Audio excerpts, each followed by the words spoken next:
Une journée à la quête de liberté, à quoi ça ressemble?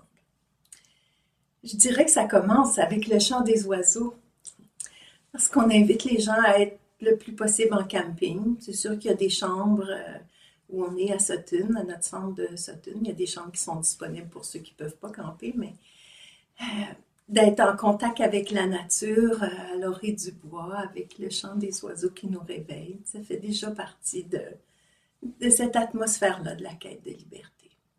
Puis la journée commence avec une méditation pour favoriser les rêves conscients. On se reparle des rêves conscients. Et ensuite vient le travail en sous-groupe, le travail sur les rêves.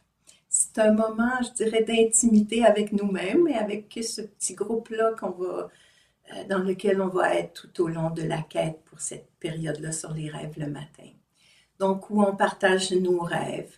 Ça peut être les rêves de la nuit, mais il ne faut pas se décourager si on ne se souvient pas de nos rêves, parce que la journée foisonne d'occasions aussi, de situations qu'on peut utiliser comme si c'était un rêve. Et c'est ça, on va tirer les messages de nos rêves. Puis on le fait en groupe parce qu'il y a le reflet des autres, le partage des autres qui nous enrichit aussi. Ensuite, la journée va continuer. On a mangé entre-temps, c'est sûr. On mange très bien.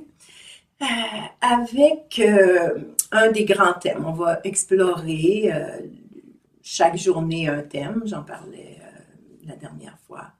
Donc, le thème de la journée. Si c'est le jour du voyage, par exemple, où on explore cet archétype-là, mais on va en parler le matin. Mais c'est sûr que la quête, c'est surtout un moment d'expérimentation. Fait qu'on en parle pour donner quand même un minimum d'orientation, de sens à cette journée-là. Puis, on va l'expérimenter.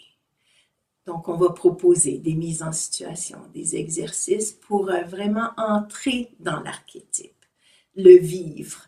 C'est pas tant, comme je disais, une compréhension qu'on cherche, malgré que ça fait pas de tort de comprendre, mais une expérience dans laquelle on entre. Et donc, dans l'après-midi, plus une expérimentation.